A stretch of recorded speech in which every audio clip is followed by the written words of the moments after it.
이 집 내가 이미 팔았고 네 팀장 자리도 오늘부로 잘렸어. 청춘을 바치고 피와 눈물을 쏟아부어 한 가정을 일으켜 세웠지만 돌아온 것은 소름 끼치는 배신뿐이었습니다. 5년간의 시집살이, 그녀는 개처럼 멸시당하며 살았습니다. 악독한 시어머니는 그녀의 재산을 호시탐탐 노렸고 한 이불을 덮던 남편은 잔인하게 외도하며 그녀를 벼랑 끝으로 내몰았습니다. 철없는 시누이는 그녀의 돈으로 권력을 손에 쥔 뒤 가차 없이 그녀를 짓밟았습니다. 그들은 그녀를 단물까지 빨아먹고 헌신짝처럼 버리려 했습니다. 하지만 그들이 한 가지 몰랐던 사실이 있었으니 그녀가 바로 이 모든 것을 이룩한 회사의 진짜 주인이었다는 것을 말입니다. 이혼 서류 한 장이 모든 것의 끝이라고 생각했습니까? 천만에요. 그 종이 뒤에는 악인들을 기다리는 끔찍한 비밀과 상상조차 할 수 없는 치밀한 복수의 서막이 열리고 있었습니다. 여러분, 지금부터 시작될 한 여자의 통쾌한 복수극, 그 거대한 소용돌이 속으로 함께 들어가 보시겠습니까? 평안한 노년 채널에 오신 것을 환영합니다. 구독과 좋아요를 눌러주시고 이야기가 끝날 때까지 자리를 지켜주세요. 오늘 들려드릴 이야기는 이혼 도장을 찍고 나오자마자 저를 내쫓으려는 시누이에게 이 집은 내가 팔았고 네, 팀장 자리도 잘랐어 라고 응수하여 온 가족을 경악하게 만든 한 여자의 파란만장한 사연입니다. 새벽 4시 3분, 침대 머리맡 협탁에 놓인 디지털 시계에서 뿜어져 나오는 붉은 빛이 차가운 회색 벽지에 비쳐 영혼 없는 숫자를 깜빡이고 있었습니다. 나는 번쩍 눈을 떴습니다. 놀라서도, 악몽을 꿔서도 아니었습니다. 이 기상은 지난 5년간의 잔인함과 피를 말리는 불안이 만들어낸 조건반사, 내 몸에 새겨진 생체 시계와도 같았습니다. 방 안은 숨 막히는 어둠으로 가득 차 있었습니다. 천장 석고보드 뒤에 숨겨진 시스템, 에어컨에서 새어나오는 희미한 바람 소리가 들릴 정도로 적막했습니다. 내 옆에는 남편 이민준이 깊은 잠에 빠져 있었습니다. 그의 넓은 등은 완전히 나를 향해 돌아 있었고 그것은 마치 견고하지만 뼛속까지 시린 장벽과도 같았습니다. 그의 숨소리는 규칙적이고 평온했습니다. 일말의 죄책감도 없는 자의 잠이었습니다. 나는 미동도 없이 누워 킹사이즈 침대 위 우리 두 사람 사이의 공간을 응시했습니다. 고작 20cm 남짓한 거리였지만 그 순간 나는 그 공간이 끝을 알 수 없는 심연처럼 깊고 어둡다는 것을 깨달았습니다. 최고급 실크 이불, 시어머니가 이 집으로 이사 오실 때 그분의 사치스러운 취향을 만족시키기 위해 내가 직접 고르고 내 카드로 값을 치른 값비싼 이불이었습니다. 지금 내 몸을 덮고 있는 이 이불은 수액처럼 무겁게만 느껴졌습니다.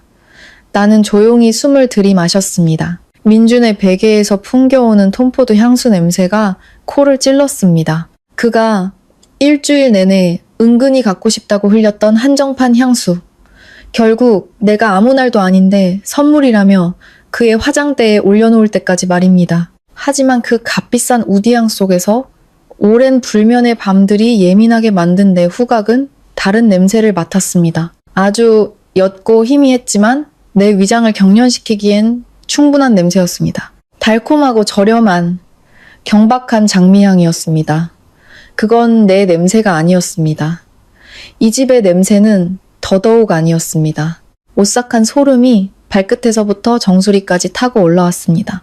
나는 이불을 걷고 맨발로 값비싼 원목 바닥을 밟았습니다. 피부를 통해 전해지는 차가운 감각이 긴장으로 팽팽해진 모든 신경을 깨웠습니다. 나는 불을 켜지 않았습니다. 마치 스스로 판 무덤의 구석구석을 꿰뚫고 있는 유령처럼 어둠 속을 걸었습니다. 침실을 나와 문고리가 딸깍거리는 소리조차 내지 않도록 조심스럽게 문을 닫았습니다. 아주 작은 소리라도 낸다면 복도 끝 가장 넓고 전망 좋은 방에서 자고 있는 시어머니, 김 여사가 즉시 헛기침을 시작할 것을 알기 때문이었습니다. 그리고 그 기침 소리는 새로운 지옥의 하루를 여는 신호탄이 될 것이었습니다. 이 3층짜리 대저택은 쥐 죽은 듯 고요했습니다. 통유리 창 너머로 들어오는 가로등 불빛에 거실의 윤곽이 희미하게 드러났습니다. 이탈리아에서 직수입한 최고급 가죽 소파, 수억 원을 호가하는 체코산 크리스털 샹들리에, 금박 액자에 담긴 유명 화가의 유화, 이 집의 벽돌 한 장, 실 한 오라기까지 모두 내 땀과 프로젝트를 위해 지새운 수많은 밤과 계약을 따내기 위해 파트너들 앞에서 굴욕을 삼켜야 했던 내 인고로 지어졌습니다. 하지만 저 위층에서 곤히 잠든 저 사람들의 눈에 나는 그저 운 좋게 빌부터 사는 여자, 그들 가족이 거두어준 지방 출신의 여자일 뿐이었습니다. 주방으로 들어가 후드의 조명 스위치를 켰습니다. 누구도 깨우지 않으면서 내가 할 일을 볼 수 있을 만큼의 희미하고 노란 불빛이었습니다. 4시 15분, 하녀의 일과가 시작되었습니다. 냉장고를 열어 어젯밤부터 불려놓은 완도산 전복을 꺼냈습니다. 시어머니는 아침 6시 정각 정원에서 요가를 시작하기 전에 전복죽을 드시는 습관이 있었습니다. 찹쌀은 최고급 2000쌀이어야 하고 전복 내장은 비린내가 나지 않게 완벽하게 손질해야 했습니다. 죽은 뭉근한 불에 정확히 45분간 끓여야 했습니다. 조금이라도 묽거나 전복이 질기면 그녀는 즉시 수십만 원짜리 전복죽 그릇을 쓰레기통에 처박으며 깊은 한숨과 함께 칼날 같은 말을 내뱉을 것이었습니다. 집안에 복이 없으니 시어머니 밥 한 끼 제대로 못 끓이는 며느리를 들여서 뭘 기대하겠니. 나는 인덕션 앞에 서 있었습니다. 검은 유리 상판에 비친 화장기 없는 내 창백한 얼굴 위로 조작부의 붉은 불빛이 어른거렸습니다. 나는 그 속에 나를 멍하니 바라보았습니다. 푹 꺼진 눈, 움푹 펜볼, 한때는 경제학과 퀸으로 불리며 생기가 넘쳤던 피부는 이제 감출 수 없는 피로로 칙칙하게 변해 있었습니다. 이제 겨우 29살. 하지만 이 순간 나는 생명력을 모두 소진한 60대 노파처럼 늙어 보였습니다. 전복죽이 끓는 동안 나는 냉장실에서 한우 투뿔 등심을 꺼내 얇게 썰기 시작했습니다. 신우이, 이민아. 24살이지만 제 속옷 하나 스스로 빨아본 적 없는 아가씨였습니다. 오늘 아침엔 맑은 한우 갈비탕을 주문했습니다. 미나는 대파는 먹지 않고 곱게 채 썬 쪽파 고명만 먹었습니다. 국물은 기름기 없이 맑아야 하지만 맛은 깊고 진해야 했습니다. 미나는 현재 내가 피땀 흘려 세운 바로 그 회사의 마케팅 팀장으로 일하고 있었습니다. 오빠인 민준이 가족이 중요한 자리에 있어야 안심이 된다는 이유로 제멋대로 임명한 자리였습니다. 미나가 가진 것이라고는 그저 그런 전문대를 졸업한 것과 전무한 경력뿐이었는데도 말입니다. 그 자리에 앉은 날부터 미나는 회사 돈을 물쓰듯 썼습니다. 법인카드로 명품을 사고 고급 스파를 다니며 회사의 자금줄을 쥐고 있는 나를 그저 따분한 격리직원 취급했습니다. 날카로운 식칼을 쥔 내 손이 등심을 얇게 저몄습니다. 도마 위를 스치는 칼날 소리가 섬뜩하게 울렸습니다. 나는 아주 천천히 일정한 두께로 고기를 썰었습니다. 칼날이 도마에 닿을 때마다 가슴속에서 들끓는 울분을 느꼈습니다. 내가 왜 여기에 있는 걸까? 왜 내 돈으로 산 내 집 주방에 서서 내 피를 빨아먹는 저들을 위해 값비싼 음식을 만들고 있는 걸까? 5시 45분, 2층 방문이 열리는 소리가 들렸습니다. 시어머니가 일부러 쿵쿵거리며 나무 계단을 내려오는 발소리가 울려 퍼졌습니다. 나는 고개를 들지 않았습니다. 손은 여전히 민준을 위한 블랙커피를 적고 있었습니다. 이게 무슨 탄 냄새야? 김 여사의 날카로운 목소리가 주방 입구에서부터 울렸습니다.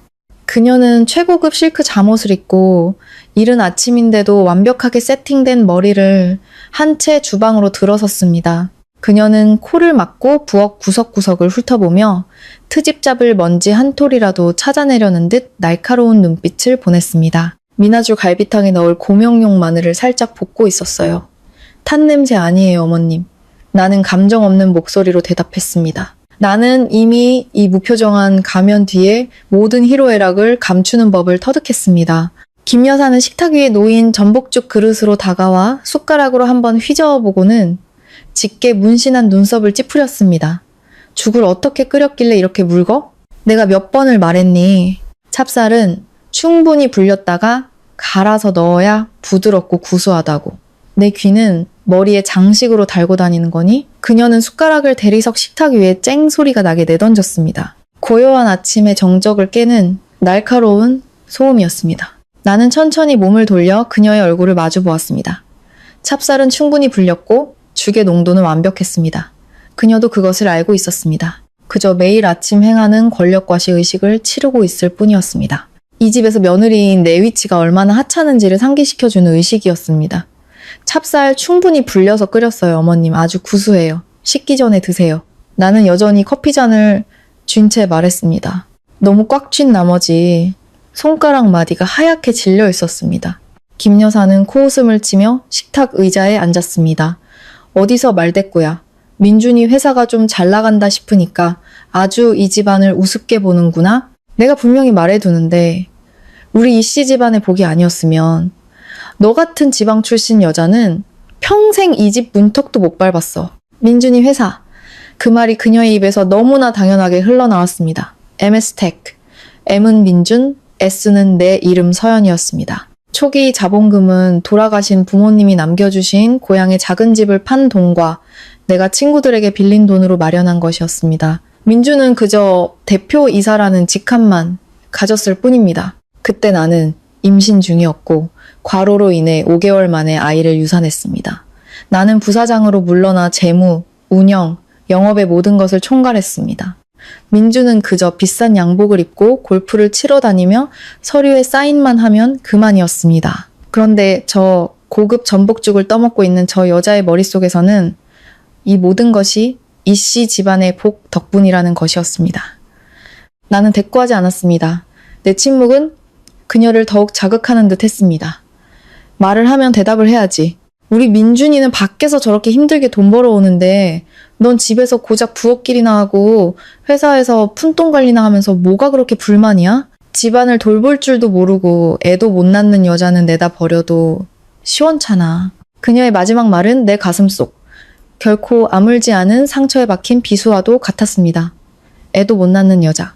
내 핏덩이 같은 아이는 바로 민준이 잘못 승인한 불량, 자제, 문제를 해결하기 위해 내가 폭풍우 치는 밤공장을 뛰어다닐 때 내 몸에서 빠져나갔습니다. 내가 수술대 위에서 피를 쏟으며 누워있을 때 김 여사는 응급실 밖에서 내 어머니의 멱살이라도 잡을 듯이 소리쳤습니다. 당신 딸이 업보가 두꺼워서 우리 집안의 귀한 핏줄을 지키지 못했다고. 나는 눈을 질끈 감았습니다. 가슴에 날카로운 통증이 느껴졌습니다. 눈을 떴을 때 내 눈에 남아있던 마지막 온기는 완전히 얼어붙어 있었습니다. 6시 15분 미나가 비틀거리며 계단을 내려왔습니다. 그녀는 얇은 실크 잠옷 차림에 머리는 부스스 했습니다. 나를 보자마자 미나는 얼굴을 찌푸리며 칭얼거렸습니다. 새언니, 내 갈비탕은 어디 있어? 6시 반에는 먹어야 출근 준비하는데 오늘 중요한 미팅 있단 말이야. 식탁 위에 있어. 직접 가져다 먹어. 나는 돌아보지도 않고 차갑게 말했습니다. 미나는 잠시 멈칫하더니 이내 분노에 찬 얼굴로 엄마에게 달려가 애교를 부렸습니다. 엄마, 저것 좀 봐. 갈비탕 한 그릇도 직접 가져다 먹으래. 나 어제 비싸게 네일아트 받았는데 그릇 들다가 망가지면 어떡해? 김 여사가 손으로 식탁을 내리쳤습니다. 너 지금 무슨 태도야? 동생이 힘들게 나가서 돈 벌어오는데 네가 그 정도도 못해줘? 고작 집안일 좀 하는 거 가지고. 생색은 동생이 돈을 벌어온다고. 나는 시어머니의 말을 되뇌었습니다. 목소리는 가벼웠지만 한 글자 한 글자가 날카롭게 다듬어져 있었습니다. 지난달에 미나가 법인카드로 샤넬백 3개 사느라 5천만 원을 썼어요. 어제는 거래처 접대비 명목으로 강남클럽에서 2천만 원을 결제했고요. 제가 장부라도 가져와서 미나가 돈을 벌어오는지 아니면 회사를 말아먹고 있는지 보여드릴까요? 짝! 날카로운 소리가 울려 퍼지며 주방은 순식간에 얼어붙었습니다. 미나는 입을 벌린 채 굳어버렸고 김 여사는 눈을 부릅뜨고 나를 향해 손가락질하며 분노로 부들부들 떨었습니다. 네가 감히 나한테 그런 식으로 말해? 이 버르장머리 없는 것. 회사는 제 오빠 거고 돈도 제 오빠 거야. 쟤는 동생이니까 쓸 권리가 있어. 넌 고작 월급쟁이 주제에 어디서 이씨 집안 돈 문제에 끼어들어? 바로 그때 민준이 주방으로 들어섰습니다. 그는 잘 다려진 네이비색 정장을 입고 머리에는 포마드를 발라 윤기가 흘렀습니다. 한때 내가 죽도록 사랑했던 그 잘생긴 얼굴이 이제는 역겨운 위선 덩어리로만 보였습니다. 그는 주방을 훑어보고 가슴을 부여잡고 헐떡이는 어머니와 억울한 척 눈물을 글썽이는 동생을 본 뒤 마침내 그의 차가운 시선이 내 얼굴에 멈췄습니다. 아침부터 무슨 소란이야? 민준이 낮고 권위적인 목소리로 물었습니다. 미나는 즉시 오빠에게 달려가 나를 손가락으로 가리켰습니다. 오빠, 저 여자 좀 봐. 내가 회사 이미지 때문에 영업활동비 좀 썼다고 나보고 회사를 말아먹는다고 비난하잖아. 이 회사가 자기 건 줄 아나 봐. 김 여사도 거들었습니다. 그녀의 눈에서는 연극처럼 눈물이 쏟아지기 시작했습니다. 민준아, 네 마누라가 이 어미를 어떻게 모욕했는지 아니? 내가 눈이 멀었고 우리 가족이 자기 피를 빨아먹는다고 했어. 내가 이 나이 먹도록 이렇게 막대 먹은 며느리는 처음 본다. 나는 팔짱을 낀 채 조리대에 등을 기댔습니다. 변명하지도 울지도 않았습니다. 라면 한 개를 나눠 먹던 시절부터 동고동락했던 내 남편이라는 이름의 저 남자가 무슨 말을 할지 지켜보고 싶었습니다. 민준이 내게 다가왔습니다. 그의 톰포드 향수와 섞인 아까 그 경박한 장미향이 다시 코를 찔렀습니다. 그는 마치 상급자가 반항하는 부하 직원을 내려다보듯 나를 쳐다보았습니다. 엄마랑 미나한테 사과해. 그의 목소리에는 일말의 타협도 없었습니다. 나는 그를 올려다보았습니다. 내 눈은 파도 한 점 없는 호수처럼 고요했습니다. 내가 뭘 잘못했는데 사과를 해야 하죠? 민준의 미간이 좁혀졌습니다. 누가 옳고 그른지는 관심 없어. 네가 엄마를 속상하게 하고 내 동생을 울렸으니까 사과해야지. 그리고 회사 돈 문제는 다음 달부터 모든 재무결제 권한을 미나한테 넘겨? 쟤도 이제 컸으니 재무 관리하는 법을 배워야지. 당신이 너무 오래 그 자리에 있으면서 가족한테까지 인색하게 구는 거야. 이미 얼어붙었던 내 심장이 그 순간 산산조각 났습니다. 하지만 이상하게도 더 이상 아프지 않았습니다. 고통과 울분은 사라지고 그 자리에 무서운 공허함이 찾아왔습니다. 그리고 그 공허함 뒤에서 차갑고 날카로운 기운이 영혼 깊은 곳에서부터 솟아올랐습니다. 재무결제 권한을 미나에게 넘기라고? 재무제표조차 읽을 줄 모르는, 명품 사는 것밖에 모르는 애한테? 민주는 바보가 아니었습니다. 그는 교활한 남자였습니다. 이것은 동생에게 재무관리를 가르치려는 것이 아니었습니다. 이것은 내가 세운 제국에서 나를 몰아내려는 계획의 첫 단계였습니다. 그들은 나의 마지막 권력마저 빼앗고 나를 빈털터리로 만들어 이씨 집안의 처분에만 의존하게 만들려 하고 있었습니다. 그들은 나의 마지막 피 한 방울까지 짜낸 뒤 길거리로 내쫓을 준비를 하고 있었습니다. 어젯밤 그의 베개에서 나던 낯선 여자의 향수 냄새는 우연이 아니었습니다.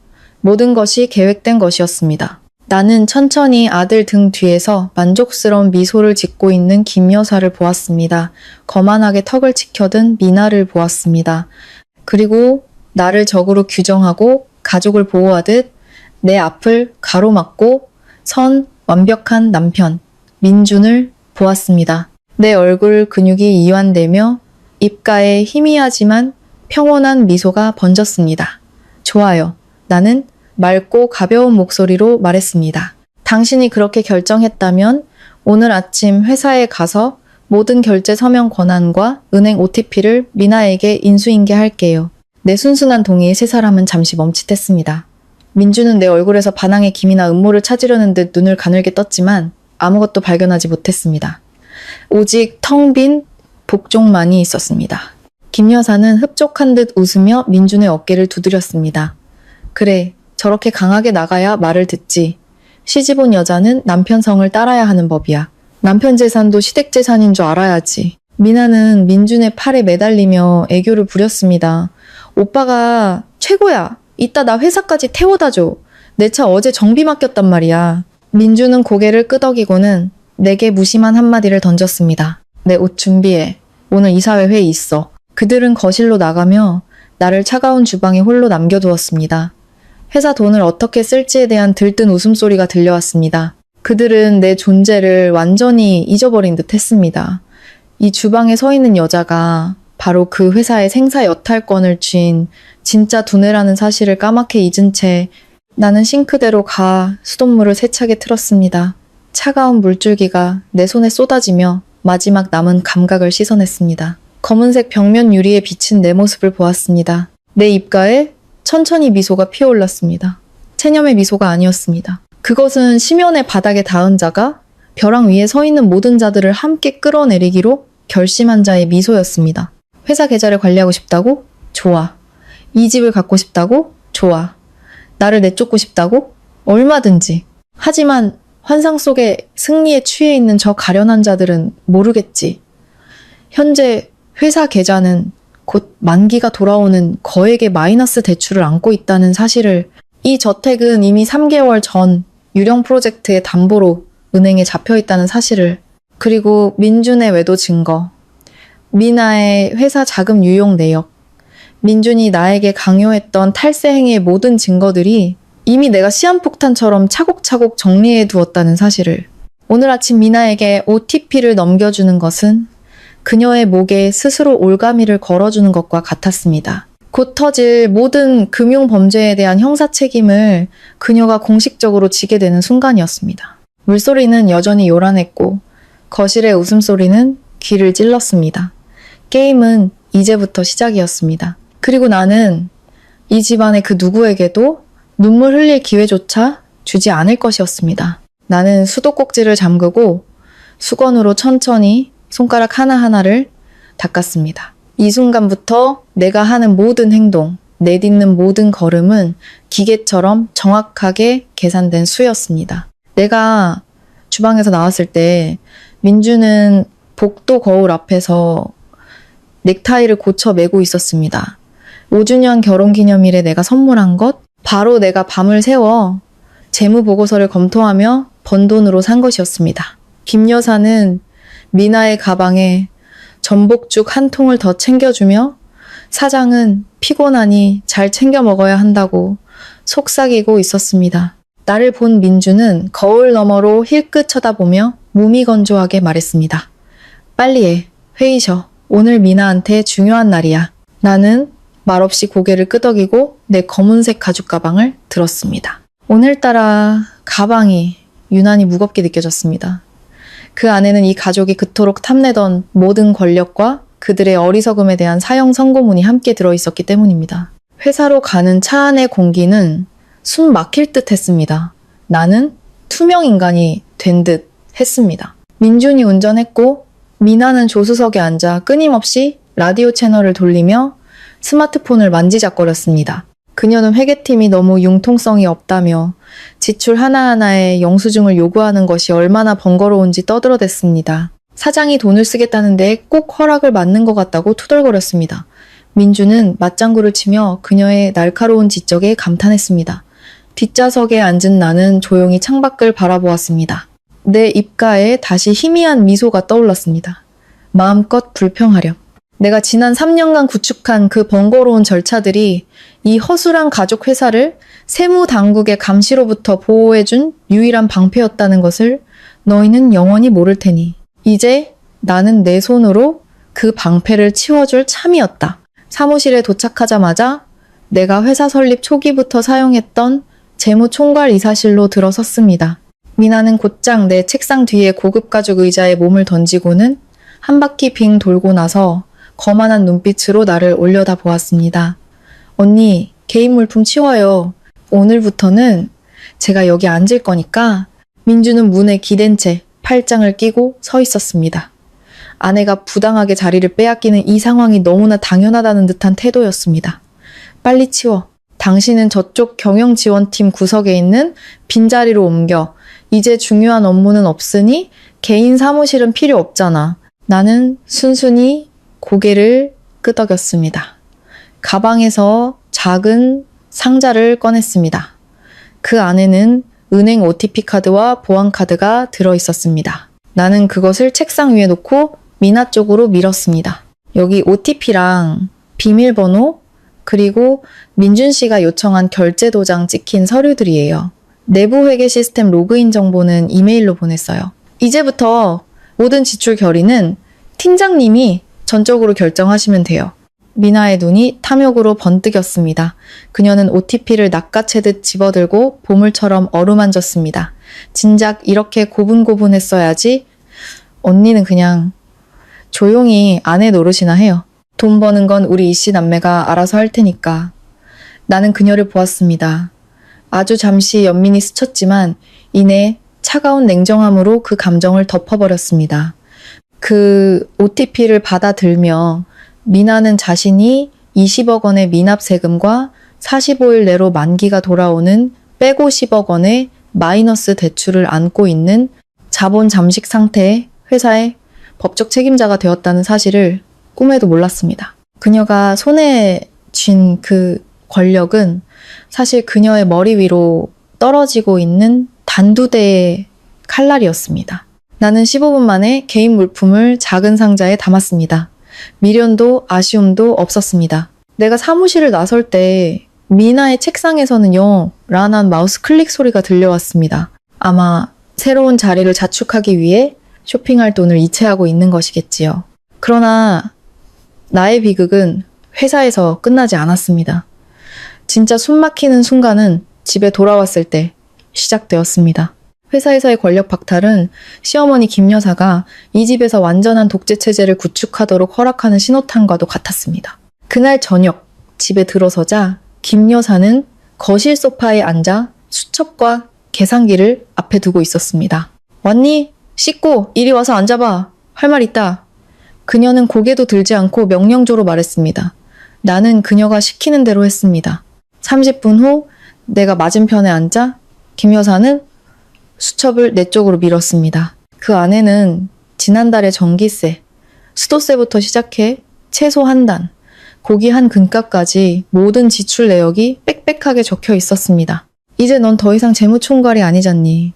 월급도 일반 사원 수준으로 받을 거고 이 집 생활비가 만만치 않으니 예전처럼 흥청망청 쓸 수는 없어. 김 여사는 돋보기를 고쳤으며 나를 쏘아보았습니다. 민준이랑 얘기 끝냈다. 다음 달부터 네 월급 카드는 내가 관리하마. 매일 아침 장보라고 20만 원씩 줄 테니 그걸로 알아서 해결해. 나머지 생활비는 내가 직접 관리해서 낭비를 막아야겠다. 등골이 오싹해졌습니다. 두려움 때문이 아니었습니다. 이 여자의 상상을 초월하는 뻔뻔함 때문이었습니다. 지난 5년간 내가 돈을 벌어올 때는 이 집의 모든 비용, 미나의 명품, 옷값부터 김 여사의 해외여행 경비까지 모두 내가 감당했습니다. 이제 내가 쓸모 없어졌다고 생각하자. 나의 얼마 안 되는 마지막 월급까지 빼앗고 내가 내 돈으로 산 집에서 한 푼 한 푼 구걸해야 되는 무급 한여로 만들려는 것이었습니다. 네, 나는 단 한마디로 대답했습니다. 나는 지갑을 열어 체크카드를 꺼냈습니다. 이미 이런 상황을 예상하고 며칠 전 잔고를 모두 다른 안전한 계좌로 옮겨두고 딱 300만 원만 남겨둔 카드였습니다. 나는 카드를 식탁 위에 올려놓았습니다. 비밀번호는 민준 씨 생일이에요. 김 여사는 카드를 낚아채듯 집어들고 가슴 주머니에 쑤셔 넣으며 만족스러운 미소를 지었습니다. 그래야 착한 며느리지. 자, 이제 부엌에 가서 저녁 준비해. 민준이가 잉어찜이 먹고 싶다고 하더라. 꼭 살아있는 놈으로 사와. 죽은 생선 사와서 돈 낭비하고 탈 나게 하지 말고. 그 후 며칠 동안 집은 창살 없는 감옥이 되었고 나는 가장 가혹한 감시를 받는 죄수였습니다. 나는 매일 김 여사에게서 정확히 20만 원을 받았습니다. 물가 비싼 서울에서 내 식구의 식비를 20만 원으로 해결하는 것은 불가능한 문제였지만 그녀는 상관하지 않았습니다. 그녀는 내가 쩔쩔매고 실패를 인정하며 고개 숙이는 모습을 보고 싶어 했습니다. 저녁이 되어 주방에서 요리를 할 때면 김 여사는 어김없이 문에 기대서서 내 모든 움직임을 감시했습니다. 고기를 왜 그렇게 두껍게 써니? 얇게 썰어야 양이 많아 보이지. 간장을 너무 많이 넣잖아. 짜게 먹고 다 같이 신장병으로 죽고 싶어? 시금치는 왜 이렇게 시커멓게 데쳤어? 나물 하나 제대로 못하면서 예전엔 어떻게 이사 노릇을 했는지 몰라. 나는 침묵했습니다. 도마 위에서는 칼질 소리만 규칙적으로 울렸습니다. 내 마음은 얼어붙은 호수처럼 고요했습니다. 나는 그녀의 모든 지시에 순순히 따랐습니다. 심지어 일부러 음식을 조금 더 싱겁게, 채소를 조금 더 무르게 만들어 그녀가 트집 잡을 거리를 제공하기도 했습니다. 내 침묵과 복종이 그들의 오만함을 눈멀게 할 촉매제가 될 것임을 알았기 때문입니다. 저녁 식사 시간은 한편이 젖을 코미디였습니다. 민준이 상석에 앉고 미나와 김 여사가 그 양옆에 앉았습니다. 나는 항상 밥솥 옆 구석자리에 앉아 그들의 시중을 들었습니다. 오빠 오늘 동부신도시 프로젝트 계약금 결제했어. 미나가 가장 맛있는 생선살을 발라 제 그릇에 놓으며 거만하게 말했습니다. 그 하청업체들 맨날 돈 달라고 징징대길래 그냥 5억 원 바로 쏴줬어. 우리 회사 돈도 많은데 쪼잔하게 굴 필요 없잖아. 밥을 푸던 내 손이 순간 멈칫했습니다. 5억 원. 동부 신도시 프로젝트는 사실 민준이 유령 비용을 처리하기 위해 만든 껍데기에 불과했습니다. 예전에는 이 프로젝트에 돈을 보낼 때마다 법을 피하기 위해 2천만 원 미만으로 수십 번에 걸쳐 쪼개고 수많은 가짜 자재 구매 계약서를 만들어야 했습니다. 그런데 이제 미나는 아무런 증빙 서류도 없이 5억 원을 한 번에 결제해버린 것이었습니다. 그녀는 스스로 회사 자금 횡령 자백서를 쓰고 있는 셈이었습니다. 잘했어. 민준이 와인 한 모금을 마시며 고개를 끄덕였습니다. 리더는 그렇게 결단력이 있어야지.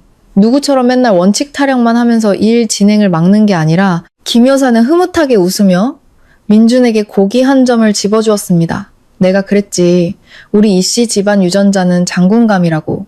우리 미나는 어릴 때부터 똑똑했어. 그러고는 나를 경멸적인 눈초리로 쳐다보았습니다.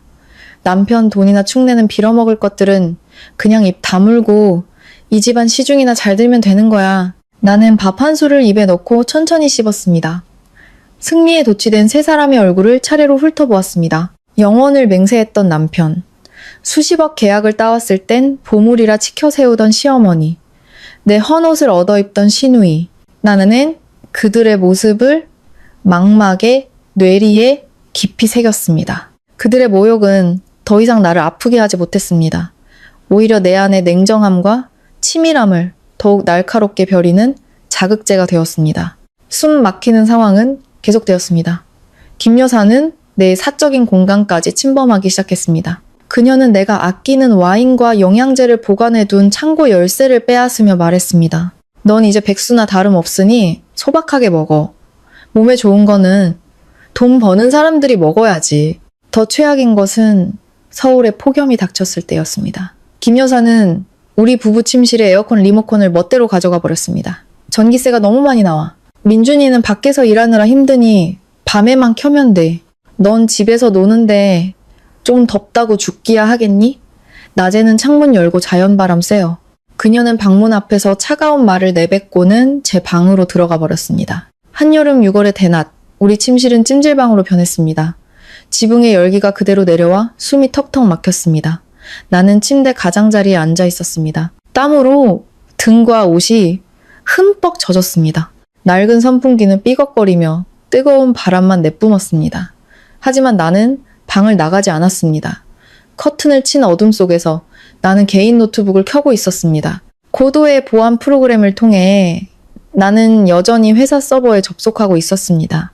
화면에는 수많은 숫자와 데이터가 춤을 추고 있었습니다. 나는 회사 계좌의 모든 변동 사항을 조용히 추적했습니다. 미나는 정말 상상 이상으로 멍청했습니다. 2주도 안 돼요. 그녀는 수많은 가짜 계약서에 서명하며 회사 돈 약 20억 원을 빼돌려 명품 가방을 사고 남자친구의 도박 빚을 갚아주었습니다. 민주는 유령 프로젝트에 정신이 팔려 계속해서 미나에게 마이너스 대출 자금을 이체하라고 요구했습니다.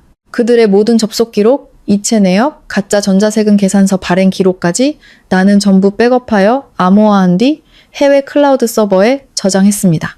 키보드 위로 떨어지는 내 땀방울을 보았습니다. 끈적하고 불쾌한 더위가 현재 나의 굴욕적인 상황을 상기시켰습니다. 하지만 가슴 깊은 곳에서 내 심장은 아주 평온하게 뛰고 있었습니다. 먹잇감이 스스로 지뢰밭으로 걸어 들어오기를 기다리는 포식자의 무서운 평온함이었습니다. 주말, 민준의 할아버지 제사가 있었습니다. 시골에서 올라온 친척들로 집은 북적였습니다. 당연히 제사 음식 준비는 모두 내 몫이었습니다. 새벽 6시부터 시장에 나가 양손 가득 장을 봐왔고 종일 주방에서 나물 다듬기, 전 부치기 등 6인분의 제사상을 혼자서 차려냈습니다. 미나는 파트너와 이메일을 처리해야 한다며 방에 틀어박혔고 김 여사는 내가 작년에 사준 벨벳 한복에 진주 목걸이를 하고 거실에서 손님들을 맞으며 아들, 딸 자랑에 여념이 없었습니다. 어머, 우리 미나가 이제 재무 이사라니까요. 회사에서 돈줄을 쥐고 있는 실세죠. 민준이가 그러는데 돈은 꼭 가족이 관리해야 안심이 된대요. 남한테 맡기면 어디로 새는지 어떻게 알겠어요? 김 여사의 목소리가 주방까지 들려왔습니다. 한 친척 아주머니가 물었습니다. 그럼 형수님 댁 며느리는요? 원래 그 애가 돈 관리하지 않았어요? 김 여사는 입술을 삐죽이며 혀를 쳤습니다. 에휴, 걔는 능력이 없어서 회사에 손해만 끼쳤어요. 민준이가 부부의 정으로 봐줘서 그냥 자빌이나 하는 부서로 옮겨줬지. 지금은 남편한테 빌부터 사는 신세예요. 어머, 고생이 많으시겠어요. 쓸모없는 며느리 얻으면 피곤하죠. 친척들의 맞장구 소리가 웅성거렸습니다. 나는 끓는 기름 앞에서 생선을 부치고 있었습니다. 뜨거운 기름이 손등에 튀어 따가웠지만 나는 손을 빼지 않았습니다. 빌어먹을 것, 쓸모없는 며느리, 그 단어들이 내 머릿속을 파고들었습니다. 상처를 주기 위해서가 아니라 내 복수 계획의 칼날을 더욱 날카롭게 벼리기 위해서였습니다. 음식을 내가 거실을 지나갈 때 모든 친척의 시선이 내게 쏠렸습니다. 기름때 묻은 앞치마를 두르고 땀으로 범벅이 된 초라한 모습이었습니다. 예, 조카 며느리. 요즘 얼굴이 많이 상했다. 남편한테 사랑받으려면 자신을 좀 갖고 와야지. 저렇게 초라하게 하고 다니면 남편이 바람나도 할 말 없는 거야. 한 고모가 혀를 차며 말했습니다. 나는 생선 접시를 상에 내려놓고 흐트러진 머리를 쓸어 넘기며 완벽한 미소를 지었습니다. 네, 고모님 말씀이 맞아요. 제가 요즘 돈벌이를 못해서 꾸밀 엄두를 못 내네요. 오빠랑 미나가 큰일 하는데 방해되지 않도록 아껴야죠. 내 겸손한 대답에 친척들은 만족스러워했고 김 여사는 거만하게 턱을 치켜들었습니다. 그들은 내 미소 뒤에 숨겨진 얼음장 같은 눈빛을 전혀 눈치채지 못했습니다. 그날 밤 모든 설거지를 마치고 지친 몸을 이끌고 침실로 올라왔을 땐 새벽 2시였습니다. 방 안은 여전히 덥고 습했습니다. 민주는 등을 돌린 채 자고 있었습니다. 나는 조용히 욕실로 들어가 샤워기를 틀었습니다. 차가운 물줄기가 온종일 시달린 노역의 피로와 기름 냄새를 씻어냈습니다. 거울 속 내 모습은 창백하고 눈 밑 다크서클은 깊었지만 두 눈만은 지옥의 불길처럼 이글거리고 있었습니다. 욕실에서 나왔을 때 민준의 스마트폰이 머리맡에서 진동하며 화면이 켜졌습니다. 나는 다가가 화면을 내려다보았습니다. 발신인은 만복물산 파트너였지만 화면에 뜬 메시지는 업무 내용이 아니었습니다. 오빠 아직 안 자요? 아가가 오빠 보고 롯데호텔 402호 기다릴게요. 나는 어둠 속에 멈춰 섰습니다. 고통도 질투도 아니었습니다. 그저 모든 감각이 마비되는 듯한 공허함과 곧이어 밀려오는 역겨움 뿐이었습니다. 침대에 누워있는 저 남자를 보았습니다. 내 청춘을 바쳐 성공을 일궈준 남자. 내 생명처럼 사랑했던 남자. 그들의 잔인함은 돈과 권력에서 그치지 않았습니다. 그들은 나의 마지막 남은 존엄성까지 모조리 짓밟으려 하고 있었습니다. 나는 조용히 내 휴대폰을 들어 그의 화면을 촬영했습니다. 찰칵하는 아주 작은 소리가 에어컨 소리에 묻혔습니다. 나는 천천히 물러나 방구석 소파에 앉았습니다. 어둠이 나를 감쌌습니다. 시어머니의 억압, 시누이의 어리석음, 그리고 남편의 뻔뻔한 배신. 모든 것이 인내의 한계를 넘어섰습니다. 이 집에서의 생존 게임은 끝났습니다. 이제부터는 처절한 학살만이 남았을 뿐입니다. 나는 팔짱을 낀 채 잠든 민준의 모습을 노려보았습니다. 입가에 차갑고 잔인한 미소가 그려졌습니다. 실컷 자도 민준 씨. 당신의 탐욕스러운 어머니와 멍청한 동생과 함께 당신의 제왕놀이를 마음껏 즐겨도 곧 동이 트면 내가 당신들의 그 가짜 세계를 잿더미로 만들어줄 테니까 단 한 조각도 남기지 않고. 스마트폰 화면에서 나온 푸른빛이 벽에 기괴한 그림자를 만들었습니다. 마치 내 결혼 생활의 모습처럼 말입니다. 나는 소파에 웅크리고 앉아 에어컨의 찬바람을 맞았습니다. 하지만 피부로 느끼는 한기보다 가슴속에서 얼어붙고 있는 빙산의 냉기가 훨씬 더 지독했습니다. 눈물은 한 방울도 나오지 않았습니다. 이상하게도 가장 사랑하고 믿었던 남자의 배신을 확인한 순간 내 신경계는 고통을 느끼는 회로를 차단해 버린 듯 했습니다. 오직 폭풍 전야의 고요함만이 남았습니다. 모든 것을 삼켜버릴 듯한 검은 바다의 침묵만이. 나는 휴대폰을 들어 다시 한번 사진을 확대했습니다. 롯데호텔 402호 기다릴게요. 그 글자들이 칼날처럼 눈에 박혔습니다. 새벽 4시. 그 여자는 여전히 민준 이사가 베풀어줄 사랑, 아니 내 피땀으로 번 돈을 기다리고 있겠지요. 나는 내 모든 것을 바쳐 이 남자를 뒷바라지했습니다. 남자의 자존심을 지켜주기 위해 대표이사 자리를 양보했고 시댁 식구들 눈에 무능한 아내로 보이기 위해 스스로를 낮췄습니다. 그의 어머니를 모시고 그의 철없는 동생을 견뎠습니다. 그 대가가 고작 호텔 402호란 말인가? 시계 초침 소리가 무겁게 울렸습니다. 옷이 창밖이 희미하게 밝아오기 시작했습니다. 나는 자리에서 일어나 기지개를 켰습니다. 그리고 옷방으로 들어가 평범한 회색 실내복으로 갈아입었습니다. 거울 앞에 서서 부스스한 머리를 빗고 다크서클 위에 컨실러를 살짝 발랐습니다. 방을 나설 때 나는 다시 평소의 순종적인 며느리의 모습으로 돌아와 있었습니다. 부엌에서 아침 식사를 준비했습니다. 도마 위에서 칼질 소리가 규칙적으로 울렸습니다. 칼날이 도마에 닿을 때마다 나와 이 썩어빠진 가족을 잇는 마지막 연결고리를 끊어내는 상상을 했습니다. 7시, 민준이 계단을 내려왔습니다. 그는 완벽하게 다려진 흰 셔츠에 실크 넥타이를 메고 디올 향수를 뿌린 모습이었습니다. 나는 뜨거운 국밥을 그의 앞에 놓아주며 지극히 다정한 목소리로 말했습니다. 여보, 아침 드세요. 어젯밤에 잘 못 잔 것 같던데 요즘 회사 일 때문에 많이 힘들죠? 민주는 의자에 앉아 휴대폰을 확인했습니다. 나는 그가 메시지를 확인하는 순간 손가락이 멈칫하고 입꼬리가 미세하게 올라가는 것을 놓치지 않았습니다. 그는 곧 그 표정을 감추고 바쁜 사람 특유의 심각한 얼굴로 돌아왔습니다. 응, 요즘 만복물산 프로젝트가 막바지라 신경 쓸 일이 많네. 오늘 밤도 접대 때문에 늦을 것 같으니 기다리지 말고 먼저 자. 그는 조금의 망설임도 없이 거짓말을 했습니다. 나는 그의 옆에 서서 물을 따라주며 미소 지었습니다. 네, 당신이 우리 가족을 위해 고생이 많네요. 집안일은 제가 알아서 할 테니 걱정 말고 일에만 집중하세요. 민주는 나를 흘끗 쳐다보았습니다. 그의 눈빛에 스쳐 지나가는 경멸을 나는 보았습니다. 그는 고개를 끄덕이며 은혜를 베풀듯 말했습니다. 당신이 그렇게 생각해준다니 다행이네. 집에서 어머니 잘 모시고 미나랑 다투지 말고. 네, 그럴게요. 나는 순종적으로 고개를 숙였습니다. 그때 김 여사와 미나가 내려왔습니다. 미나는 몸에 달라붙는 원피스를 입고 화려하게 화장을 한 채였습니다. 오빠, 나 요즘 돈이 없어서 죽겠어.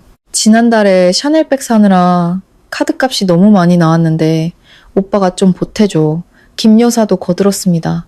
그래, 네가 사장인데 동생 용돈 몇 푼 주는 게 대수니. 여자애가 밖에서 없어 보이면 집안 망신이야. 그녀는 일부러 나를 쳐다보며 없어 보인다는 말을 강조했습니다. 민주는 아랫사람에게 하사하듯 말했습니다. 이따 경리팀에 말해서 5천만 원 보내라고 할게. 아껴 써라. 미나는 신이 나서 민준의 목을 껴안고 뽀뽀했습니다. 그리고는 나를 보며 비웃었습니다. 새언니는 사모님 소리 들으면서 꼴이 저게 뭐야. 언니가 저러고 다니니 우리 오빠가 밖에서 예쁜 여자들한테 눈 돌아가는 거 아니겠어? 주방을 닦던데 손이 멈췄습니다. 나는 고개를 들어 미나와 김 여사 그리고 민준을 차례로 보았습니다. 민준은 아무 말 없이 국밥만 먹고 있었습니다. 오히려 동의한다는 듯 입꼬리가 살짝 올라가 있었습니다. 미나 말이 맞네. 내가 조용히 대답했습니다. 나는 이제 늙고 볼품 없으니 오빠처럼 잘난 사람이 밖에서 인기 많은 건 당연하지. 집에만 잘 돌아오면 돼. 내 말에 김 여사는 의기양양하게 코웃음을 쳤습니다. 내 분수를 아는구나. 남자가 큰일을 하려면 밖에서 그럴 수도 있는 거야. 아내가 되어서 질투나 하고 매달리면 길바닥에 나앉는 수밖에 없어. 이 집, 이 회사는 전부 우리 민준이가 이룬 거야. 네가 콩고물이라도 얻어먹으려면 조용히 입 다물고 사는 게 좋을 거다. 내 머릿속에서 무언가 툭 하고 끊어지는 소리가 들렸습니다. 나는 내 앞에 앉아있는 이 완벽한 가족의 모습을 보았습니다. 그들은 모두 민준의 외도를 알고 있거나 적어도 짐작하고 있었습니다. 심지어 그것을 성공한 남자의 당연한 특권으로 여기고 있었습니다. 그들은 나의 희생을 짓밟고 부부의 도리를 내팽개치며 자신들의 탐욕을 채우고 있었습니다. 어머님 말씀 명심할게요. 나는 세상에서 가장 온화하고 순종적인 미소를 지으며 말했습니다. 민준이 출근 준비를 마치자 나는 그의 구두를 직접 가져다 주고 바짓단을 정리해 주었습니다. 그가 최고급 세단에 올라타는 모습을 보며 나는 문 앞에서 손을 흔들었습니다. 그의 차가 코너를 돌아 사라지자마자 내 얼굴에서 미소가 사라졌습니다. 나는 곧장 서재로 들어가 문을 잠갔습니다. 그리고 낡고 오래된 것처럼 위장한 고사양 노트북을 켰습니다. 너희들은 내가 정말 아무것도 모르는 바보인 줄 알았겠지. 하지만 이 회사의 모든 시스템과 자금 흐름은 바로 내 손으로 설계되었다라는 것을 잊었구나. 나는 복잡한 암호를 입력하고 회사 내부 서버에 접속했습니다. 지난 2년간의 모든 접대비, 출장비, 선물 구입 내역을 필터링했습니다. 만복물산이라는 키워드를 입력하자 화면에 긴 목록이 나타났습니다. 나는 차가운 눈으로 숫자들을 훑어보았습니다. 3월 15일, 접대비 850만 원, 증빙 서류는 백화점 디올 매장 영수증. 4월 22일, 출장비 1200만 원, 증빙 서류는 제주도 5성급 리조트 및 비즈니스 항공권. 6월 10일, 프로젝트 선급금 3억 원. 이체된 계좌는 최유나라는 개인 명의의 계좌. 최유나. 나는 그 이름을 입안에서 굴려보았습니다. 내 피땀 어린 회사 돈 수십억 원이 전략적 파트너라는 이름 아래 저렴한 여자에게 흘러들어가고 있었습니다. 나는 시크릿 모드로 페이스북과 인스타그램에서 최유나를 검색했습니다.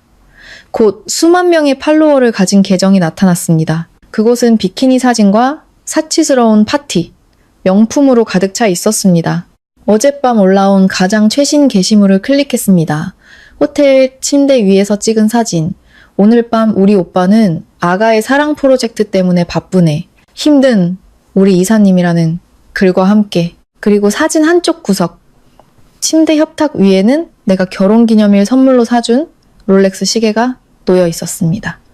시계 뒷면에는 우리 두 사람의 이니셜이 새겨져 있었습니다. 나는 사진을 계속 내렸습니다.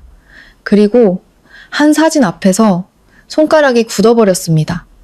3개월 전 한 호텔에서 애프터눈 티를 즐기는 최유나의 사진. 그리고 그녀 뒤쪽 거울에 비친 맞은편 인물, 바로 미나였습니다. 그리고 사진 밑에 댓글, 미나의 계잔으로 남겨진 글이었습니다. 우리 미래의 새언니 너무 예쁘다. 오빠가 반할만 하네. 오늘 밤 오빠한테 목걸이 사달라고 졸라봐요. 최유나의 답글은 하트 이모티콘과 함께였습니다. 우리 아가씨가 최고. 내일 언니가 샤넬백 사줄게. 방안이 너무 조용해서 내 관자놀이에서 피가 흐르는 소리가 들리는 듯 했습니다. 나는 눈을 감고 깊은 숨을 내쉬었습니다. 그렇구나. 그들은 민준의 외도를 짐작한 것이 아니었다. 공범이었던 것이다. 미나는 제 오빠에게 여자를 소개해줬고 그 대가로 명품을 받았다. 그리고 저 교활한 시어머니가 이 사실을 몰랐을 리가 없었다. 그녀는 모든 것을 알고도 방관했다. 내가 돈을 벌어오는 기계로 쓸모가 없어지자 새로운 여자를 미래의 며느리로 들일 준비를 하고 있었던 것이다. 나는 눈을 떴습니다. 동공이 바늘처럼 날카로워졌습니다. 키보드 위에 놓인 내 손이 분노가 아닌 미친 듯한 흥분으로 떨리기 시작했습니다. 나는 미친 듯이 키보드를 두드렸습니다. 모든 증거 자료를 암호화된 하드 드라이브에 백업했습니다. 그리고 회사의 등기부 등본을 확인했습니다. 민주는 대표이사였지만 회사 지분의 80%는 해외 법률사무소가 대리하는 익명의 투자펀드 소유로 되어 있었습니다. 그 펀드의 실제 소유주가 바로 나라는 사실은 민준을 포함한 그 누구도 몰랐습니다. 우리가 사는 이 집, 교회의 땅, 모든 것이 내가 수년 전부터 치밀하게 설계해 놓은 계약 조항 아래 묶여 있었습니다. 그들은 자신들이 이 게임의 주인이라고 생각했겠지. 내가 멍청한 장기말이라고 생각했겠지. 좋아. 나는 허공에 속삭였습니다. 너희들이 놀고 싶다면 끝까지 놀아주지. 하지만 이제부터 게임의 룰은 내가 정한다. 그날 저녁, 나는 평소처럼 저녁 식사를 준비했습니다. 김 여사는 소파에 앉아 막장 드라마를 보며 며느리 욕을 해댔고, 미나는 틱톡을 보며 새로 칠한 빨간 매니큐어를 말리고 있었습니다. 새언니, 오늘 저녁 뭐야? 어제처럼 맛없는 것 좀 만들지 마. 나는 랍스터찜을 식탁에 놓으며 상냥하게 웃었습니다. 어머님이랑 아가씨 몸보신 하시라고 랍스터 사왔어요. 민준 씨가 오늘 밤도 만복물산 파트너랑 접대 때문에 늦는다고 하네요. 만복물산이라는 말에 미나의 손이 움찔했습니다. 그녀는 애써 태연한 척 웃었습니다. 오빠가 사장이니까 바쁘겠지. 언니처럼 집에서 편하게만 지내서 세상 물정 모르는 사람은 이해 못할 거야. 내가 뭘 알겠어. 나는 의자에 앉아 미나를 빤히 쳐다보았습니다. 나는 그냥 오빠가 걱정돼서 그래. 그런데 미나야, 요즘 너 명품 많이 쓰더라. 친구들도 다 대단한 사람들인가 봐. 미나는 움찔하며 가방을 등 뒤로 숨겼습니다. 그럼 내 친구들은 다 재벌 2세의 모델 이사급이야. 언니 같은 사람은 상상도 못할 세계지? 그렇구나. 나는 웃으며 김 여사에게 밥을 퍼주었습니다. 그래도 친구는 잘 사귀어야 해. 남의 것 훔치고 남의 피땀 빨아먹는 사람들은 언젠가 다 벌받게 되어 있거든. 괜히 어울리다가 너까지 화를 입을까 걱정돼서 하는 말이야. 내 말에 김 여사가 젓가락을 내려치며 소리쳤습니다. 너 지금 누굴 저주하는 거야? 이 재수 없는 것. 죄송해요, 어머님. 제가 실언했어요. 나는 즉시 고개를 숙였습니다. 하지만 식탁 아래에서 내 손톱은 손바닥을 파고들어 피가 배어 나올 정도로 주먹을 꽉 쥐고 있었습니다. 이 모든 굴욕을 차곡차곡 모아 이 집안을 날려버릴 폭약을 만들 것이었다. 그날 밤 11시 민준이 돌아왔습니다. 그의 몸에서는 익숙한 디올 향수와 함께 호텔에서나 나는 저렴한 장미향 바디워시 냄새, 그리고 씻어내지 못한 욕정의 비릿한 냄새가 섞여 풍겼습니다. 셔츠 기세는 립스틱 자국이 희미하게 남아 있었습니다. 역겨움이 치밀었지만 나는 그것을 억지로 삼켰습니다. 그리고 차가운 손으로 그의 어깨를 주무르며 속삭였습니다. 힘들었죠? 따뜻한 물 받아놨으니 어서 씻어요. 민주는 눈을 감은 채 한숨을 쉬었습니다. 오늘 만복물산 사장이랑 협상하느라 진이 다 빠졌어. 아주 깐깐한 영감이라니까. 만복물산 사장? 나는 그의 목덜미에 난 작은 붉은색 손톱 자국을 보았습니다. 소름이 끼쳤습니다. 그는 내 눈을 똑바로 보고 완벽한 거짓말을 하고 있었습니다. 그래요? 나는 그의 어깨를 꽉 쥐며 말했습니다. 그 사장님 너무하시네. 우리 남편 목에 상처까지 내고 다음부턴 목폴라 입고 가요. 또 긁히면 내 마음이 아프잖아요. 내 소나기의 근육이 순간 굳어지는 것이 느껴졌습니다. 민주는 화들짝 놀라 나를 돌아보았습니다. 그의 눈동자가 흔들렸습니다. 그는 애써 웃으며 둘러댔습니다. 아까 공사 현장에서 철근에 긁혔나 보네. 당신은 상상력도 풍부해. 그랬구나. 나는 손을 떼고 상냥하게 웃었습니다. 조심해요, 여보. 민주는 도망치듯 욕실로 들어갔습니다. 나는 텅 빈 침실에 서 있었습니다. 이곳은 더 이상 나의 보금자리가 아니었습니다. 나의 믿음, 사랑, 청춘이 무참히 살해당한 범죄 현장이었습니다. 나는 서랍에서 비상용 휴대폰을 꺼내 등록되지 않은 유심을 끼웠습니다. 그리고 암호화된 번호로 문자를 보냈습니다. 계획 실행, 남부 프로젝트 자금 전액 회수, 회사 자재 공급 차단, 자산 동결 준비. 이제 그물을 거둘 시간이다. 문자를 보낸 뒤 나는 유심을 부러뜨려 쓰레기통에 버렸습니다. 창밖은 칠흑 같은 어둠에 잠겨 있었습니다. 숨바꼭질은 끝났다.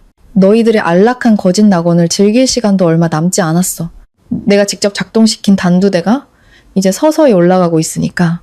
다음날 아침, 민주는 어젯밤의 일이 미안했는지 직접 아침 식사를 준비했습니다. 그는 완벽한 남편을 연기하며 내 앞에 토스트와 계란 프라이를 놓았습니다. 나는 미소를 지으며 그가 차려준 아침을 먹었습니다. 그의 위선적인 다정함이 역겨웠지만 나는 완벽하게 평온한 아내를 연기했습니다. 나는 그에게 오늘 중요한 이사회 회의가 있어 늦을 것이라고 말했습니다. 그는 이해심 많은 남편처럼 고개를 끄덕였습니다. 나는 집을 나섰지만 회사로 가지 않았습니다. 차를 한적한 골목에 세우고 휴대폰으로 집안에 설치해둔 초소형 몰래카메라 영상을 확인했습니다. 이틀 전 새벽 내가 전문 업체를 불러 집안 곳곳에 설치한 카메라였습니다. 이 집에는 더 이상 사각지대가 없었습니다. 오전 9시 15분 굳게 닫혀있던 내 서재 문이 열렸습니다. 김 여사와 미나가 들어왔습니다. 나는 숨을 죽이고 화면을 지켜보았습니다. 세상에 이 방이 내 방보다 더 크네. 저것 봐. 전부 명품백이야. 내가 스파 차린다고 1억만 달라고 했을 땐 회사 사정 어렵다고 하더니 이 악독한 것. 미나가 투덜거렸습니다. 김 여사는 내 책상을 쓰다듬으며 말했습니다. 걱정 마라. 민준이한테 다 얘기해놨어. 조만간 이 집이랑 회사 전부 우리 명의로 돌려놓을 거야. 전연을 그냥 둘 순 없지. 그들은 내 서재를 마구 뒤지기 시작했습니다. 미나는 옷장에 걸린 내 옷들을 바닥에 내팽개치고 구둣발로 밟았습니다. 그리고 마침내 벽 뒤에 숨겨진 금고를 찾아냈습니다. 엄마 여기야. 오빠가 비밀번호 알려줬어. 미나가 의기양양하게 웃으며 금고를 열었습니다. 그 안에는 몇 가지 서류와 함께 돌아가신 어머니의 유품인 비치 팔찌가 들어있는 오래된 나무 상자가 있었습니다. 그것은 단순한 장신구가 아니었습니다. 우리 가문의 자존심이자 내게 남은 유일한 어머니의 흔적이었습니다. 화면 속에서 미나는 그 팔찌를 제 손목에 차보며 감탄했습니다. 엄마, 너무 예쁘다. 오늘 친구들 파티에 이거 하고 가면 다들 기절할 거야. 나 이거 가질게. 김 여사는 탐욕스러운 눈으로 고개를 끄덕였습니다. 그래, 가져. 어차피 제 것도 다 우리 집안 거야. 제가 뭐라고 하면 오빠한테 일러서 딱이라도 한 대 때리라고 하면 그만이야. 애도 못 낳는 주제의 귀한 물건은 왜 저렇게 싸고 도는지 몰라. 미나는 팔찌를 제 가방에 쑤셔넣고 옆에 있던 다이아몬드 목걸이까지 챙겼습니다. 그들의 모든 말과 행동이 화면을 뚫고 나와 내 심장에 박혔습니다. 분노도, 눈물도 없었습니다. 내 혈관 속 피는 얼음 바늘이 되어 심장을 찔렀습니다. 마지막 남은 연민마저 사라졌습니다. 나는 시동을 걸고 집으로 차를 돌렸습니다. 15분 후 나는 소리 없이 집 안으로 들어갔습니다. 2층 서재에서는 여전히 그들의 웃음소리가 들려왔습니다. 나는 계단을 올라서 제 문 앞에 섰습니다. 그리고 문을 3번 노크했습니다. 똑똑. 방 안에 있던 두 사람은 화들짝 놀라 나를 돌아보았습니다. 김 여사는 금세 평정심을 되찾고 쏘아붙였습니다. 네가 왜 벌써 와? 회사에나 있을 것이지. 내가 미나더러 내 방에서 관절약 좀 찾아달라고 했다. 어설픈 거짓말이었습니다. 나는 방 안으로 걸어 들어가 텅 빈 나무 상자를 보았습니다. 어머님 관절약이 언제부터 비치 팔찌랑 다이아몬드 목걸이랑 같이 보관되어 있었나요? 나는 미나의 가방 틈으로 보이는 푸른빛을 노려보며 물었습니다. 미나의 얼굴이 새빨개졌습니다. 그녀는 소리쳤습니다. 그래, 내가 가졌어. 어쩔 건데? 이 집안 며느리 물건은 다 시댁 거야. 내가 파티에 한번 하고 가겠다는데 뭐가 그렇게 문제야? 나는 천천히 미나에게 다가갔습니다. 내 움직임에 방 안의 공기가 무겁게 가라앉았습니다. 내놔. 나는 낮고 단호하게 말했습니다. 싫어. 네가 뭘 할 수 있는데? 미나는 김 여사 등 뒤로 숨었습니다. 김 여사는 즉시 나를 막아서며 소리쳤습니다. 네가 감히 이 집에서 반란이라도 일으킬 셈이냐? 그깟 팔찌 하나 가지고 동서한테 너무 인색하게 구는 거 아니야? 내 목숨도 이 집안 것인데 고작 장신구 하나가 뭐라고? 고작 장신구 하나라고? 나는 실소를 터뜨렸습니다. 어머님, 이 집의 벽돌 한 장부터 지금 입고 계신 그 옷까지 전부 제 돈으로 산 겁니다. 제가 이 집안 덕을 본다고요? 양심이라는 게 있으세요? 짝! 김 여사가 분노에 차책상을 내리쳤습니다. 네가 감히 나한테 대들어? 민준이 당장 불러와. 이 버르장머리 없는 것을 당장 내쫓으라고 해야겠다. 그리고 마치 짝이라도 한 듯 현관에서 민준의 차소리가 들렸습니다. 아마 금고가 열렸을 때 그의 휴대폰으로 경보 메시지가 갔을 것입니다. 곧 민준이 헐레벌떡 서재로 뛰어들어왔습니다. 그는 열린 금고와 아수라장이 된 방, 울고 있는 어머니와 동생, 그리고 얼음처럼 서 있는 나를 보았습니다. 무슨 일이야? 김 여사는 즉시 민준에게 매달려 울부짖었습니다. 민준아, 네 마누라 좀 봐라. 우리가 약 좀 찾으려고 했는데 도둑 취급을 하면서 우리 모녀를 잡아먹으려고 하잖아. 미나도 눈물을 흘리며 팔찌를 들어 보였습니다. 오빠, 내가 이거 파티에 한 번만 하고 가겠다고 했는데 언니가 나를 모욕했어. 우리 가족을 개, 돼지 취급했다고. 나는 민준의 눈에서 스쳐 지나가는 비겁함을 보았습니다. 그는 모든 진실을 알고 있었습니다. 하지만 독재자 같은 어머니와 철없는 동생 앞에서 그의 가부장적인 자존심이 마지막 남은 양심을 짓밟았습니다. 그는 내게 다가와 차갑게 말했습니다. 고작 팔찌 하나 가지고 왜 이렇게 소란이야? 네가 어른답게 동생한테 양보하면 되잖아. 당장 어머니께 사과드려. 나는 그의 눈을 똑바로 쳐다보았습니다. 역겨움이 치밀었습니다. 마지막으로 말할게. 그 팔찌 내놔. 그건 우리 어머니 유품이야. 더러운 손으로 만지지 마. 네가 누굴 더럽다고 해? 김 여사가 소리쳤습니다.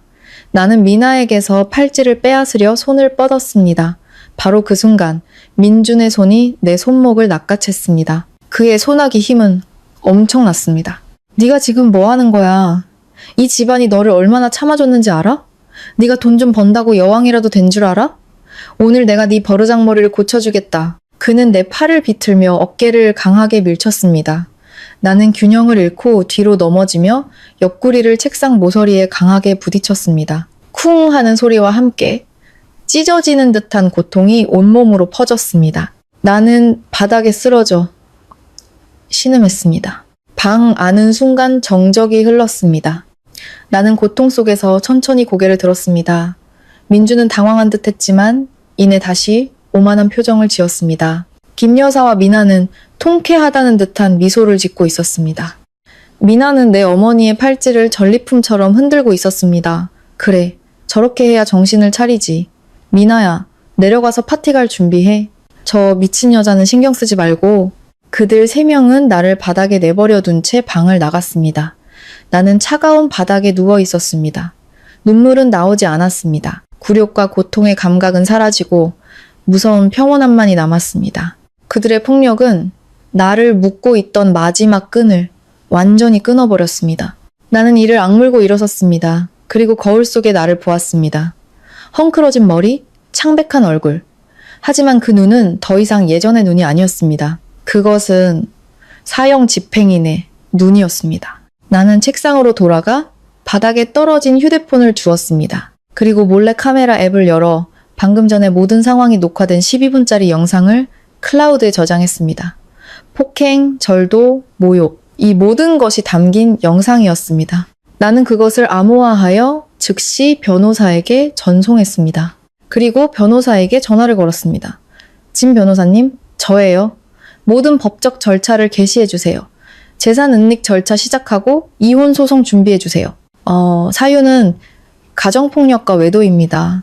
지난 3년간의 회사 자금 횡령 증거 전부 첨부해서 고소장도 접수해주세요.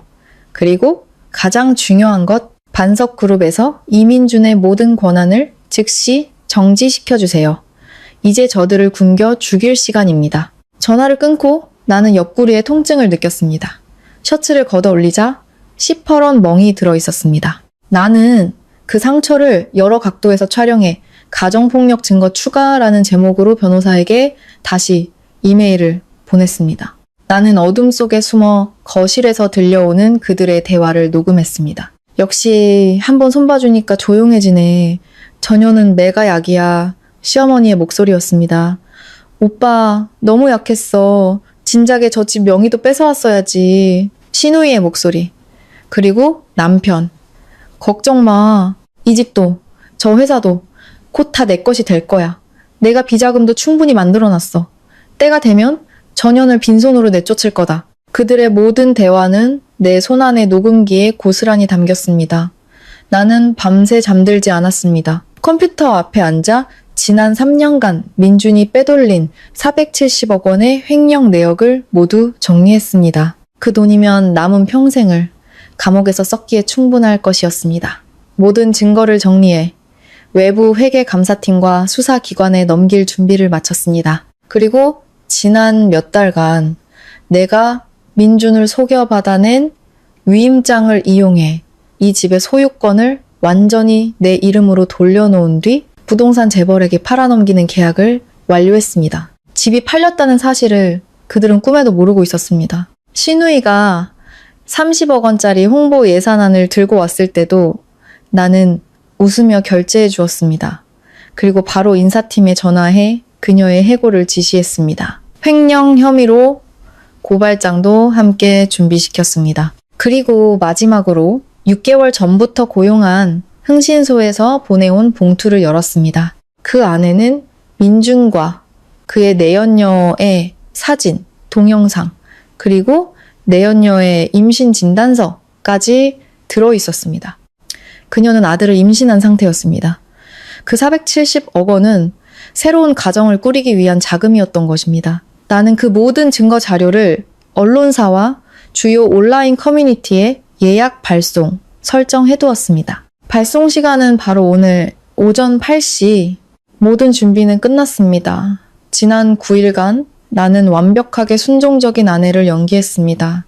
그들은 내가 완전히 굴복했다고 믿었습니다. 그들은 몰랐습니다. 내가 더 강력한 한방을 위해 몸을 웅크리고 있었다는 사실을. 그리고 오늘 아침 6시 나는 잠든 민준을 뒤로하고 결전의 나를 위한 옷을 입었습니다. 권력과 냉정함을 상징하는 짙은 네이비색 정장, 붉은 립스틱, 그리고 내 모든 것을 담은 검은색 캐리어. 오전 8시 정각, 나는 법원 앞 카페에 앉아 노트북의 엔터키를 눌렀습니다. 그 순간 수백 통의 이메일이 발송되었습니다. 민준의 외도와 횡령 사실이 담긴 폭로 이메일이 반석그룹의 모든 임직원과 주주, 그리고 50여 개의 언론사에 동시에 뿌려졌습니다. 동시에 그의 모든 금융 계좌가 동결되었습니다. 8시 30분, 나는 이혼 서류 접수를 마쳤습니다. 법원을 나서자마자 휴대폰이 미친 듯이 울리기 시작했습니다.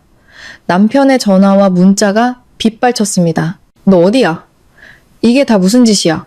당장 전화 받아. 나는 비웃으며 휴대폰을 무음으로 바꾸고 차에 올라탔습니다.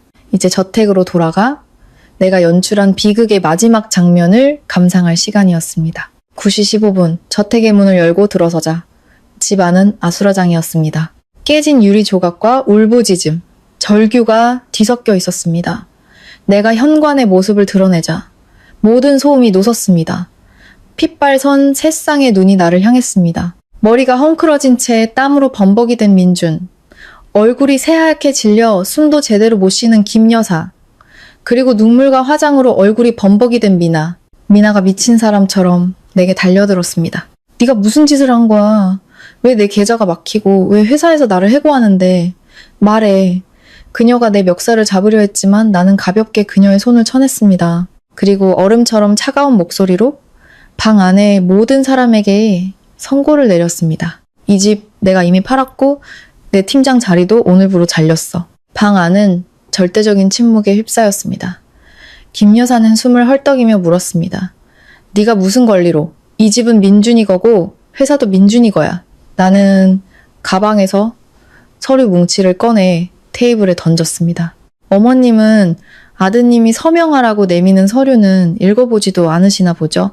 이 집은 9개월 전에 이미 제게 소유권이 넘어왔고 어제 다른 사람에게 팔렸습니다. 10시 30분이면 새 주인이 올 겁니다. 1시간 안에 짐 싸서 나가세요. 김 여사는 머리를 부여잡고 쓰러질 듯 비명을 질렀습니다. 나는 미나를 돌아보았습니다. 그리고 네가 회사 돈 30억을 빼돌린 증거 전부 수사기관에 넘어갔어. 감옥 갈 준비나 해. 미나는 돼지 멱다는 소리를 내며 바닥에 주저앉아 발버둥 쳤습니다. 그제야 민준이 비틀거리며 내게 다가왔습니다. 그의 목소리는 처절하게 떨렸습니다. 서연아, 제발. 내가 다 잘못했어. 그 여자랑 당장 헤어질게. 제발 이메일만이라도 취소해줘. 이러다 나 감옥 간단 말이야. 나는 그를 경멸의 눈으로 쳐다보았습니다. 네가 바람 피운 건 3년 전부터 알고 있었어. 회사 돈 빼돌린 것도. 내가 널 잡지 않은 건 네가 스스로 무덤을 파도록 내버려 둔 거야. 네가 서명한 모든 서류가 네 관 뚜껑에 박힐 못이었던 거지. 민주는 주저앉아 아이처럼 울기 시작했습니다. 너는 사람이 아니야, 악마야. 사람이었지. 나는 그의 얼굴을 내려다보며 쏘아붙였습니다. 당신들을 위해 모든 것을 희생했던 사람이었어. 하지만 당신들이 나를 이렇게 만들었어. 이제 당신들이 뿌린 것을 거둘 시간이야. 나는 그들을 뒤로 하고 2층으로 올라가 내 캐리어를 끌고 내려왔습니다. 내가 현관에 다다랐을 때 초인종이 울렸습니다. 문 밖에는 집을 인수하러 온 새 주인과 민준을 체포하러 온 경찰들이 서 있었습니다. 나는 문을 활짝 열었습니다. 눈부신 아침 햇살이 쏟아져 들어왔습니다. 나는 한 번도 뒤돌아보지 않고 그 지옥 같은 집을 빠져나왔습니다. 등 뒤에서 들려오는 절규와 비명 소리는 점점 멀어졌습니다. 예약해둔 택시에 올라타자 차는 부드럽게 출발했습니다. 백미러를 통해 아수라장이 된 저택이 점점 작아지는 것을 보았습니다. 나는 눈을 감았습니다. 그리고 아주 오랜만에 진심으로 편안한 미소를 지었습니다. 게임은 끝났다. 그리고 박서연은 이 지옥에서 유일하게 살아남은 승자였다. 이야기를 끝까지 들어주신 여러분, 감사합니다. 여러분의 삶에 늘 평안이 함께하기를 바라며 저는 평안한 노년이었습니다.